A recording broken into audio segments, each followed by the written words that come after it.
So there's one piece of gear that's pretty high up on my wish list at the moment, and it's actually an amp, and it is sort of a 5E3 Tweed Deluxe type of amp. I've had my eye on that sort of thing for a long time, and that's because whenever I play that sort of sound, whether that be from a pedal or amp software or something, it's always the sound that I gravitate towards, and it's the sound that I feel like I sound the most me. That raspy, raw, Fendery 50s tone is just amazing. And I'm always on the hunt out for something that can get me there, but without actually owning one of those amps. So when Tubesteader got in touch and said that they had just the pedal and it had a real valve inside, or a real tube, I was really excited. This pedal claims that it can turn any amp into one of those small 50s Tweed amps, and let me tell you, it does a pretty good job. Before we get into some tones, please go and like and subscribe this video, it really helps me out. So first things first, I'm playing this Fender American Pro 2 Jazzmaster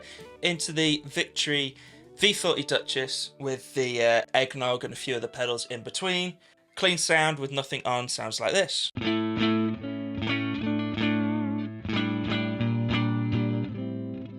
Lifeless, I guess you'd say. You know, it's designed to be that way so we can put pedals in front of it.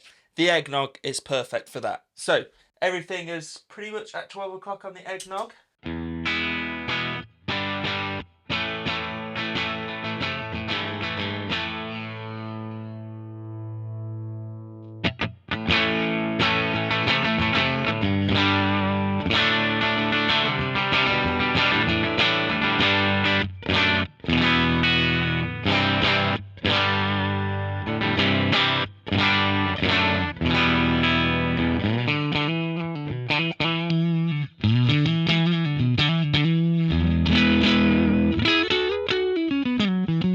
One switch on the top of the pedal, it has a normal and a bright switch to sort of simulate the different inputs on a Tweed amplifier. Let's try the other setting.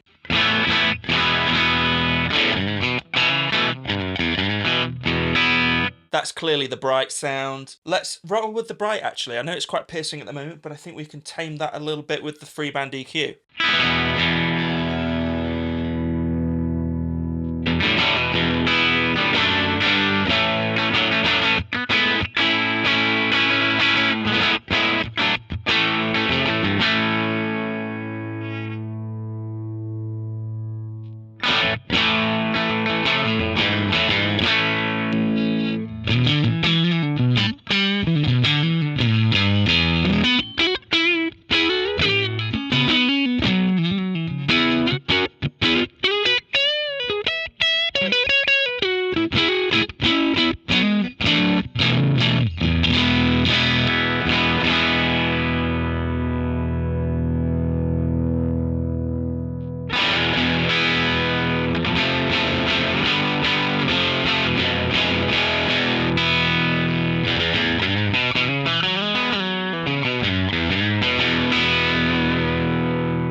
The touch sensitivity is really impressive, and I think that's the valviness of the whole thing, the tube in there that's giving us that compression and that sag to, you know, be aggressive when we hit it hard, but then also soften up and boom out a little bit when you played lightly. It's really nice. Now let's wind things back a bit on the volume and the master. So I've got the volume pretty high.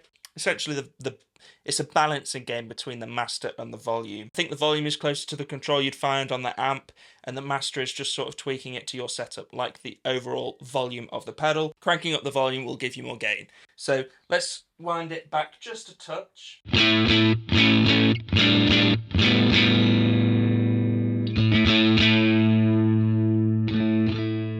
And then let's boost the front end with that JFET boost stage. I've actually got the boost cranked, so let's have a go.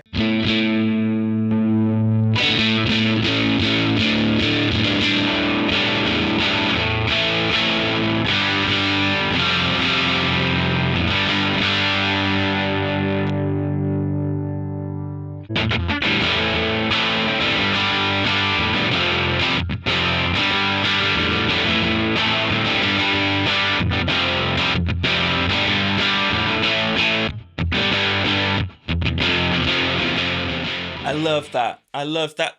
That's getting closer to the sort of boosted, tweedy, edge of fuzziness sound that I love from a Tweed style amp. So we've kind of got the bass pushed quite hard on the EQ, and that's really just to emphasize that flubby bottom end that you get when you really crank one of these amps. So far we've been going into the front end of the amp. What this pedal is also great at is going into the effects loop or bypassing an amp completely and going into a speaker simulator sort of thing. So that's exactly what we're going to try out now. I might also change guitars as well.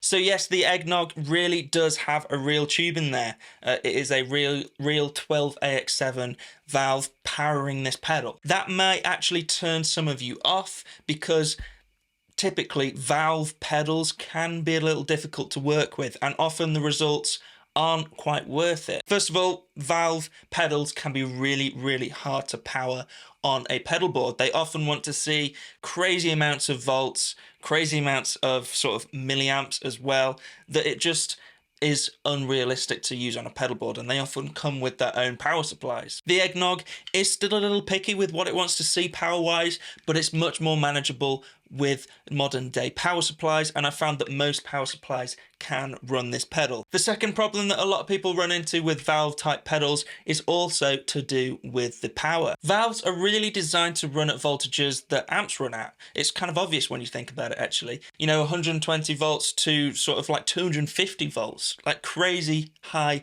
dangerous amounts of electricity. The Tubesteader Eggnog gets around that because internally it is upping that 12 volts DC that it's getting from a power supply to 250 volts. I don't know how it does that, some magic witchcraft wizardry in here, but I think it's all the better for it. And from the tones you can hear that the valve really is working hard. Pushing that valve even harder is an always on MOSFET boost gain stage before the valve. It is always on, but you can access a little more control with that MOSFET gain stage by pressing the boost foot switch and cranking that boost knob, really pushing that tube into kind of almost fuzzy territories, like what happens when you crank one of those real Fender amps and even slam a boost into the front of it. So we're actually doing something that I've not done before. We are completely bypassing the amp, in fact, and we are plugging straight from my pedal board into the effects return of my Boss Waza tube amp expander. So the amp is completely off. The tube amp expander is doing some speaker simulation and IR stuff.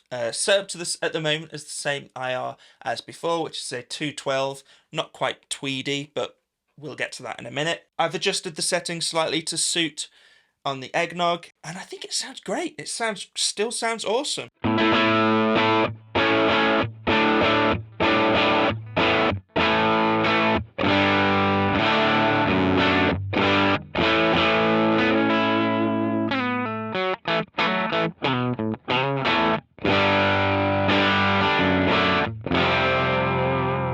I guess I should mention the guitar as well. I literally took it out of the box half an hour ago. This is the new Bound Guitars Leaper Tone from the original series. So like a traditional semi-hollow configuration, but with a bolt-on neck and mini humbuckers. And of course this beautiful Bigsby, which is sounding great with the Eggnog. I've boosted the bass a little bit to make it sound a little less boxy. And I've also cranked up the volume a little bit. So let's see how this sounds.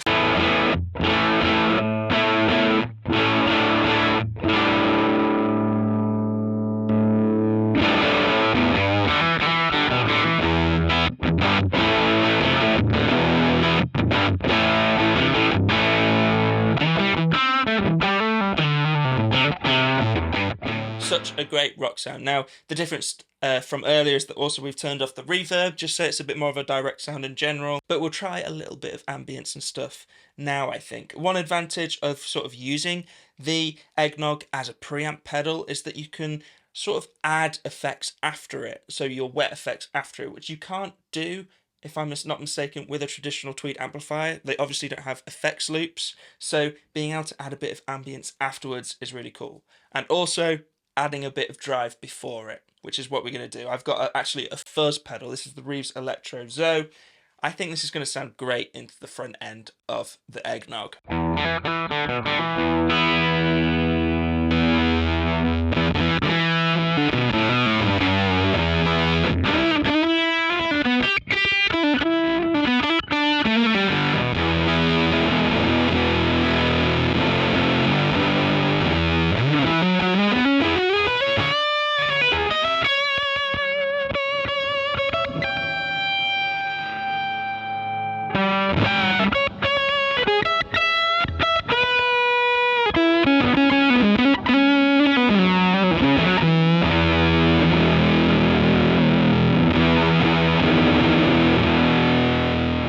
So I think there's one thing left to do, and that's to change the IR that I'm using, which is a 212 cabinet that I use for all my videos, and we'll try something a little more tweedy. Let's try like a Tweed Deluxe combo type thing. So this preset also seems to have a little bit of room reverb, which is nice.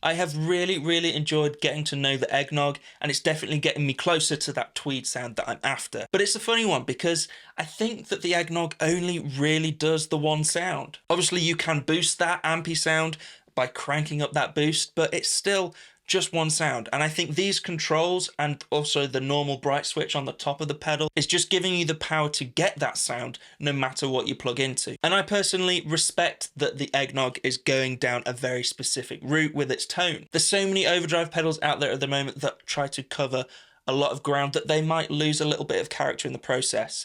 This, absolutely not. It's got oodles and oodles of character, and if you want that tweedy sound, then it can give it to you no matter what you're plugging into.